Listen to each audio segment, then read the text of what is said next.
Nghiệp dù mong ôn tặng ọc này ngày nay khiêm thơ mà sao sụp muôn lực tì mùi rồi chết chân hành mong ôn mà sao sụp muôn về thơ mình giờ ta sạch muôn mặt thơ tê cứ giờ bần lại mà lìa này bần lại tặng ọc này mong ôn mới từ chẳng bần lại tặng ọc này nhung cho chất giờ mà tê vơi nhé vì mình rồi chết hờ tại mong ôn ọt chọn giờ mà tê vơi nhưng các bạn giờ tầm tê phao các bạn này bần lại trời tê chu ở đang cả nà cả bếch ha mình nghỉ ngủ tê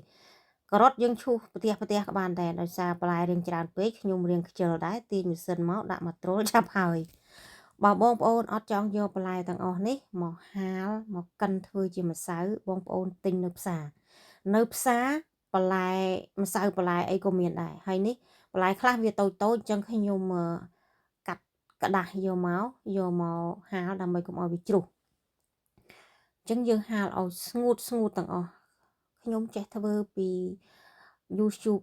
ម្នាក់នោះគាត់ជួយជាតិស្បែកខ្មៅអ្វីដែលខ្ញុំចាប់អារម្មណ៍របស់គាត់គឺគាត់កាត់បន្លែក្រោយផ្ទះគាត់យកមកធ្វើអញ្ចឹងទៅខ្ញុំចាប់អារម្មណ៍អញ្ចឹងបន្លែខ្ញុំខ្លះនៅក្រោយផ្ទះអញ្ចឹងទៅអញ្ចឹងបានមួយរយៈមុនណាបងប្អូនឃើញខ្ញុំបេះស្លឹកខ្ទឹមបេះស្លឹកសាឡារីយកមក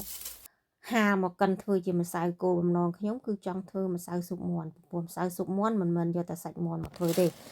ហើយពេលដែលបងប្អូនកិនណាកុំយកបន្លែទាំងអស់ហ្នឹងដាក់ចូលគ្នាកិនមួយផ្នែកនៅពេលដែលយើងយកទៅលាយជាមួយសាច់មាន់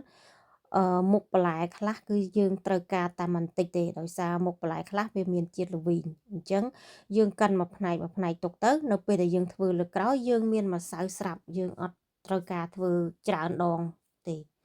អញ្ចឹងពេលខ្ញុំទៅផ្សារតែឥឡូវតែឃើញបន្លែណាចុះតម្លៃបងប្អូនទិញយកមកហាលទុកកិនធ្វើជាម្សៅទៅនេះគឺខ្ញុំប្រឡាក់ទ្រូងមាន់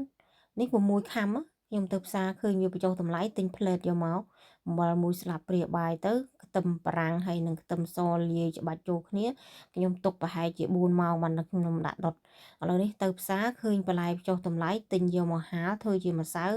ស្លាបមាន់ច្រឡំទ្រូងមាន់ចុះតម្លៃទិញយកមកផ្លែតពុនទ្រូងមាន់វាធ្វើលឿនអញ្ចឹងដាក់ដុតនៅក្នុង air fry ក៏បាននៅក្នុង oven ក៏បានតែ20នាទីឆ្អិនហើយបងប្អូនទ្រូងមាន់លឿនណា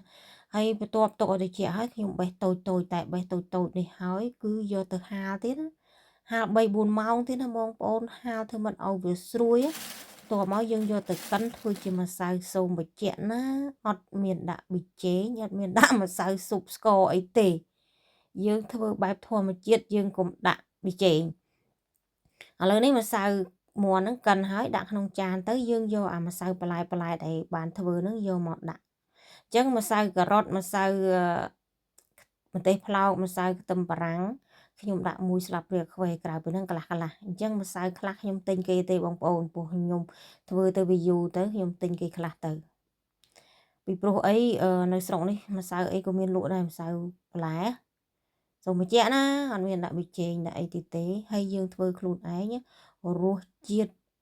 អត់ខ្លាំងដូចទិញគេទេបងប្អូនចឹងបងប្អូនកុំភ្លេចណាពេលដែលយើងទៅផ្សារឃើញសាច់មាន់អីចុះតម្លៃទិញមកទុកមកអត់ខុសទេធ្វើខ្លួនឯងហូបទៅគ្រាន់ថារសជាតិមិនខ្លាំងដូចគេទេពេលដែលយើងដាក់គ្រឿងផ្សំម្សៅ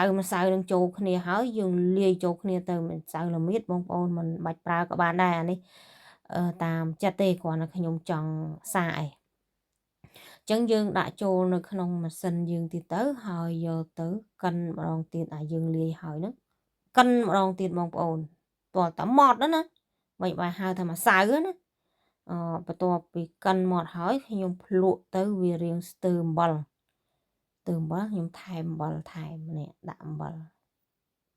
ថែមទៅបងប្អូនចង់រសជាតិកាន់តែឆ្ងាញ់ប្រើសាច់មាន់ឲ្យច្រើនជាងម្សៅបន្លែទៅឆ្ងាញ់ហើយអញ្ចឹងបងប្អូនអានេះខ្ញុំដាក់ល្មៀតហើយខ្ញុំធ្វើ2ផ្នែកមួយខ្ញុំមិនដាក់ល្មៀតទេមួយខ្ញុំដាក់ល្មៀតអញ្ចឹងក្នុងវីដេអូនេះបើសិនជាមានការខុសឆ្គងត្រង់កន្លែងណាមួយសូមបងប្អូនអធិស្ឋានផងថ្ងៃនេះម៉ែសវណ្ណមានតែប៉ុណ្្នឹងទេសូមជម្រាបលា